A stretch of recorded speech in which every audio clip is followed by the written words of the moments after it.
అక్షరాన్వేషణ అనబడు ఈ శీర్షికలో మేము తరువాత ఇవ్వబోవు చిత్రమందు మధ్యనున్న అక్షరముతో మీరు 4 తెలుగు పదములను నిర్మించవచ్చును.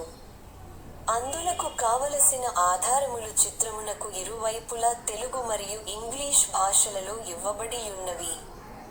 ఆ ఆధారముల సహాయముతో ఉండవలసిన ఆ అక్షరములేమిటో మధ్యనున్న అక్షరము చుట్టూ నున్న 4 ఖాళీ గళ్లలో 1 నిముషములోగా నింపండి. ఒకవేళ ఆ కాల వ్యవధిలోగా ఖాళీలను నింపలేక పోయిన ఎడల 1 నిముషము తదనంతరము ఆ సమాధానము లేమిటో మేమివ్వగలము.